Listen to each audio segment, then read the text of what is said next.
If you want to write stories your readers will love, there are 3 things you need to do. Understand storytelling principles, see how other writers have applied those principles, and then use them in your own work. Here on the Story Nerd podcast, our goal is to demystify story theory. We'll help you with the first 2 steps so that you can get started with the third. I'm Melanie Hill, writer, editor, and poet, and I help writers identify and solve their story problems. And I'm Valerie Francis. I am a writer and a story editor, and I teach women who are writing in all genres how stories work so they can finish their books faster and without frustration. On today's episode, Valerie pitched Dial M for Murder so that we can study the hero's monologue. This 1954 film was directed by Alfred Hitchcock from a screenplay by Frederick Knott. It's based on the 1952 stage play of the same name, also by Frederick Knott. Now, of course, there will be spoilers because we can't talk about the movie without talking about the movie. But since it was made in 1954, we're probably reasonably safe with this one. And please help other writers find our show by leaving a rating and review. For Apple Podcast listeners, you can do it right from your phone. Simply go to the show's landing page and scroll to the bottom. It is that simple. All right, Valerie, take it away with Dial M for Murder. All right. Well, this season, I tried to pick as many different genres as possible so that we could see the hero's monologue being applied in as many different ways as possible. Now, I admit that my knowledge of Hitchcock's films is not what it should be. And so I thought Dial M for Murder was a murder mystery. I thought it was a whodunit. I thought it was based on an Agatha Christie book. It is not. It is actually a thriller and has nothing to do with Agatha Christie. It's a lot like Strangers on a Train, which is interesting. It's fascinating. It's a really good movie. It's a great story, but it doesn't have an investigator in the way that I expected. So in a typical murder mystery, as you know, or like a crime story, there is a murder or a crime at the beginning of the story, and then you've got some kind of investigator, whether professional or amateur, who then spends the story, like that's the protagonist, and then they spend the story investigating the crime, right, in order to solve the crime and bring the criminal to justice.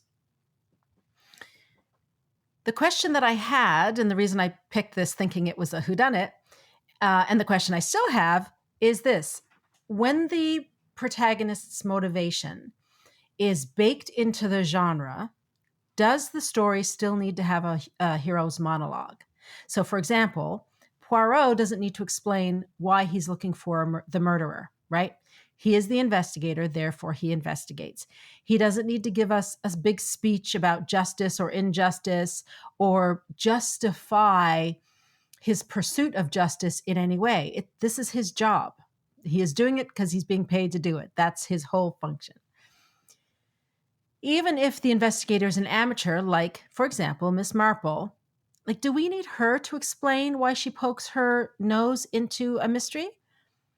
I don't think she does it. Maybe she does. I mean, Lord knows I have watched a lot of murder mysteries and I've read a lot of murder mysteries, like a whodunits, because they're one of my all-time favorite genres. But I've been reading them as a reader. I haven't been reading them as a writer or an editor. I haven't been looking at the theory, and that was kind of on purpose so that I still have my love of these books, and because I don't want to pick them apart. I just want to enjoy them. So they might have heroes' monologues, and I just really haven't noticed them because I get wrapped up in the story. If it's a series with the same investigator, maybe in one of the books, maybe the first one, maybe when you get in a little further, maybe they have a hero's monologue when the investigator becomes a character with more depth or something like that. I honestly do not know. Maybe it depends on the character. Maybe it depends on the author's intention for the series or the character or whatever. These are all questions I still have because Dial M for Murder, as wonderful as it is, didn't help me answer any of them. All right. So what about Dial M with Dial M for Murder, which, as I said, is a thriller. The protagonist is the villain, right? Which is an anti-hero kind of character. Now, with the term anti-hero, this is one of these terms in story theory that you hear applied in a bunch of different ways. So I'm going to get into that in a few seasons from now when I actually look at the 4 different types of protagonists. For now, just go with me when I say that it's an anti-hero. So this is a story about a husband who blackmails someone to kill his wife. He's got this murder all planned out, but of course the plan goes wrong. The wife is able to fend off her attacker, and so she survives, but the attacker is killed. All right. Even though this isn't the genre that I was expecting, this is still an excellent, and very obvious example of the hero's monologue. And whew, what a monologue it is. It's like it goes on for 7 minutes. I mean, that is an eternity in movie time. You will not find a 21st century film with a 7-minute monologue in it. I don't think so. I can't think of any examples. All right. So the hero's monologue, in case this is the first episode this season that you are listening to, the hero's monologue explains to the audience or the reader why the hero does what she does. And it's important to convey this because otherwise, when the going gets tough, like if there's not a really good reason for the hero to stick with it, like if there's nothing really at stake here, if they don't stand to really lose something, when the going gets tough, the hero's going to bail. And that's the end of your story. Your story's going to fall apart really quickly. And if the reader doesn't know what the good reason is for keeping on with this object of desire, pursuit of the object of desire, the reader is going to get confused, and the reader is going to wonder, why doesn't the hero just give up? Like, this doesn't make sense to me. And they might not be consciously aware that this is the thing that's confusing them. What'll happen is they'll just lose interest in the story because they don't feel the tension and the need to find out what's going to happen next. So in Dial M for Murder, the hero's monologue happens very fluidly within a larger monologue, okay? And if you're not paying attention, you're going to miss it. I missed it the first time I was watching it because I was just so compelled by the story that Tony, the villain, right, the main character, the story that Tony is telling is so compelling, I got wrapped up in it. Now, Hitchcock is, known as the master of suspense. I think of him as the master of narrative drive.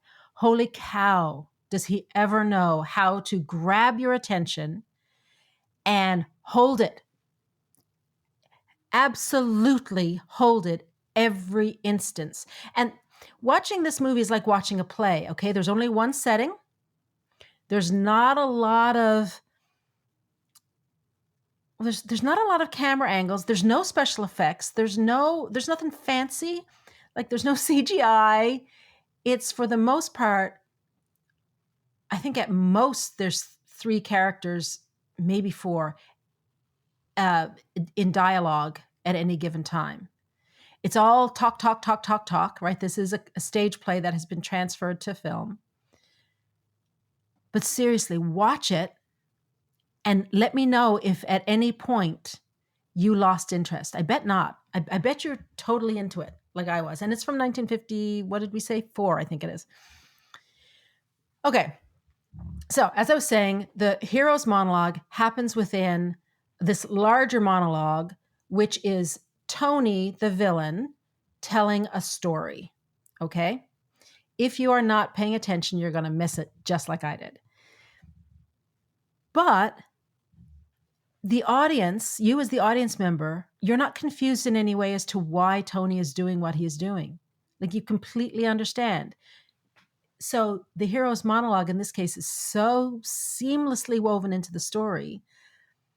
You're getting all the information you need without it interfering with the plot or the tension or the suspense or anything. It's so well done. All right. So the hero's monologue itself is 3 minutes within this larger 7-minute monologue. So I'm going to read the hero's monologue to you. Okay. It's 3 minutes. Just stick with me. I'm not an actor, so, I'll do my best. Like I said, the screenwriter is a playwright, and it shows. So this is why there's so much talking, right? Because that, like a stage play is all talk, talk, talk, talk, talk. That's basically all it is. All right. So in this little scene, the husband, Tony, is speaking to the man he is blackmailing, right? To the murderer, or to the attacker, I should say, the guy who ultimately gets killed. And his name is Swan. So this whole monologue starts at about 14 minutes in. And this is all Tony speaking here. Tony says, "You can always marry for money. I know I did. I was a tennis star, but she nearly left me." And his wife, of course, is Margot, played by Grace Kelly. Tony continues, "After we were married, I played in the various championships and took Margot with me. She didn't like it much, and when we got back, she tried to make me give up tennis and play husband instead. In the end, we compromised. I went alone to America for the grass court season and returned after the national championships. I soon realized a lot had happened while I was away. For one thing, she wasn't in love with me anymore. There were phone calls which would end abruptly if I happened to walk in. There was an old school friend who used to visit from time to time. One day, we had a row. I wanted to play in a covered court tournament, and as usual, she didn't want to go with me. One day, we had a row. I wanted to play in a covered court tournament, and as usual, she didn't want me to go. I was in the bedroom. The phone rang. It all sounded pretty urgent. After that, she seemed rather keen that I play in the tournament after all. So I packed my kid into the car and drove off. I parked the car 2 streets away, walked back in my tracks. 10 minutes later, she came out of this house and took a taxi. I took another. Her old school friend lived in a studio in Chelsea. I could see them from the studio window as he cooked spaghetti over a gas range. They didn't say much. They just looked very natural together. It's funny how you can tell when people are in love. I went for a walk and I began to wonder what would happen if she left me. I'd have to find some way of earning a living to begin with. I suddenly realized how much I'd grown to depend on her. All these expensive tastes I'd acquired while I was at the top. Now big tennis had finished with me, and so, apparently, had my wife. I can't ever remember being so scared. I dropped into a pub and had a couple of drinks. As I sat in the corner, I thought of all sorts of things. I thought of 3 different ways of killing him. I even thought of killing her. That seemed a far more sensible idea. And just as I was working out how I could do it, I suddenly saw something which completely changed my mind. I didn't go to that tournament after all. When I got back, she was sitting exactly where you are now. I told her I decided to give up tennis and look after her instead. Well, as things turned out, I needn't have got so worked up after all. Apparently, that spaghetti evening had been a sort of fond farewell. The boyfriend had been called back to New York. There were long letters from there. They usually arrived on Thursdays, and she burned them all, except one. That one she used to transfer from handbag to handbag. It was always with her. That letter became an obsession with me. I had to find out what was in it. Finally, I did.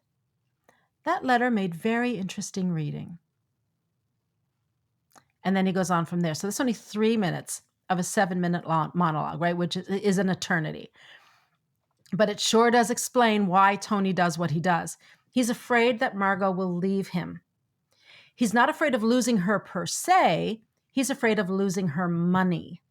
He needs it because without it, he's going to have to get a job, right? And pay his own way through life. And that is not something he is accustomed to. Big tennis looked after him while he was the star. And now as Margot's husband, he still gets to be the dazzling star living this glamorous life on her dime. He would rather kill her and inherit the money than lose the money. So within this 3-minute monologue, he specifically says, I suddenly realized how much I'd grown to depend on her. All these expensive tastes I'd acquired while I was at the top. Now Big Tennis had finished with me, and so apparently had my wife. I can't ever remember being so scared. So that's why he does this. He wants her money. All right, Melanie, that's the hero's monologue. How did you go this week with your study of The Shadow? Well, this is going to be really interesting, right? There's some things that I think have been clicking for me while I've been listening to you talk, and see if you can pick those up when I go through The Shadow. All right. Dial M for Murder, I think, is all about Tony Wendis's shadow, but maybe not in the way that people think. So the obvious way to think about Tony's shadow is to think about Tony as a plotting murderer, because when we think about the shadow, we think about it as a negative. But what I think is that nice Tony is his shadow. This is the part of himself that he's kept hidden, but only brought out in order to give the real Tony room to maneuver. So let's just have a quick look at nice Tony, right? Margot clues the audience into nice Tony in the first 3 minutes of the movie. And before we even meet him, Margot says to Mark Halliday, her former lover, and I quote, "Tony's changed. He's a completely different person to the one I used to tell you about. He just said he decided to give up tennis and settle down to a job. Of course, I didn't believe him at first, but he meant it all right. He's been wonderful ever since," end quote. So that is nice Tony. Now, the audience is exposed to nice Tony throughout the movie, but only when his wife, Margot, and her lover and the chief inspector are in the room with him, right? So that is when we see nice Tony. Now, let's have a look at the real Tony. What's interesting about Tony is that his true nature is operating in dramatic irony. So the audience's main view of Tony is all about him plotting to murder his wife or plotting to have her framed for murder. So the audience knows more about Tony's true nature than most of the other characters in the movie. But what the audience sees is Tony's hidden self brought about by the realization that Margot was having an affair. Now, Tony even tells us about his true self. This is really interesting, right? He says to Charles Swan, the man he's blackmailing to kill Margot, and I quote, "Well, you can always marry for money. I know I did." And then he also says, "I began to wonder what would happen if she left me. I have to find some way of earning a living to begin with. I suddenly realized how much I've grown to depend on her. All these expensive tastes I'd acquired at the top. I was scared," end quote. So Tony's true nature had revealed itself to him well and truly before the point where the movie started. And what he was doing was employing the hidden nice Tony so that he could plot Margot's murder. Now, nice Tony, what I've identified as his shadow, is the hidden part of his personality, and it is presented brilliantly. After Margot explains Tony's change to Mark, we meet nice Tony, and he is every bit as charming as Margot has led us to believe. But that soon changes. When Charles Swan enters the scene, Tony's plan is revealed, and his nice facade is quite clearly just that. Now, the use of dramatic irony, nice Tony and real Tony provide great tension in Dial M for Murder.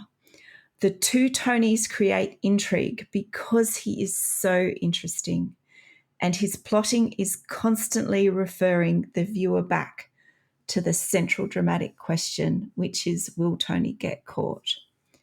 Now, the other reason why Nice Tony doesn't prevail is because this movie is told from the villain's point of view.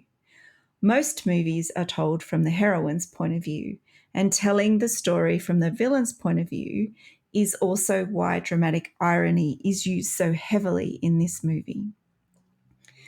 Now, the point of raising this is to help you understand how to write a villain's shadow when told from their point of view. It is different from telling the heroine's story from her point of view. The villain's shadow is a disguise. It's camouflage. It hides their true nature from the good people. Whereas the heroine's shadow is revealed by the villain, but it is either rejected as evil or integrated into their personality. And this is a significant difference and one to be mindful of. Now, what's also interesting was what happened to my empathy for Tony when I realised that nice Tony was his shadow. Listening to Margot and Mark talk about their affair and why it ended made me feel sorry for Tony. I thought he was being duped. However, my empathy transferred to Mark and Margot the more Tony manipulated them. And while Margot and Mark's affair is wrong, by comparison to murder and capital punishment of an innocent person in order to inherit money, well, that's way worse. So as I was thinking about my study and my analysis, I also thought about the choices Tony has made. So he chose to deploy Nice Tony as a cover for Real Tony. So did Nice Tony really exist? Well, I think he did, because in the same way that the heroine might discover a different aspect of her personality, the villain can do that too. The problem for the villain, or the reason the villain continues on a path towards their own destruction, is because in a prescriptive crime story, justice must prevail. And just as the heroine must decide to integrate her shadow, the villain must reject it or be made to reject it. Now that you are armed with this understanding of how a villain's point of view shadow works, you will be able to see it in multiple point of view stories. So these are stories where you have the villain's point of view alongside the hero or heroine's point of view. You will understand that to the outside world, the villain's shadow is presented, but their true nature can and should be revealed at some stage. Now, you need to study how and when this happens in TV shows, movies, and books, because it is there. And once you see it, you will understand what is going on, and you will be able to use this technique in your writing. All right, so that's what I found out about the shadow this week. What's the action step for today, Val? All right. Well, I think it's pretty simple this week. I want everyone to watch this movie. Seriously, watch the movie and see how seamlessly the hero's monologue is woven into Tony's story. It's brilliant. I mean, this is the kind of writing that we aspire to. If you're not writing at that level yet, don't worry about it. Very few people are. But you'll get an idea of what is possible, and it's very exciting. All right, well, that wraps it up for this week. Join us again next week when we discuss Tar. To support the show, please leave us a rating and review and tell your writer friends about us. For the power to write a best-selling story, visit storynerd.ca/courses. And to join Valerie's Inner Circle, go to valeriefrancis.ca Inner Circle. And for tips about books to help you read like a writer, visit me at melaniehill.au. And remember, story theory doesn't have to be difficult. It's a tool to help you write more, not less. So take it one step at a time and have fun.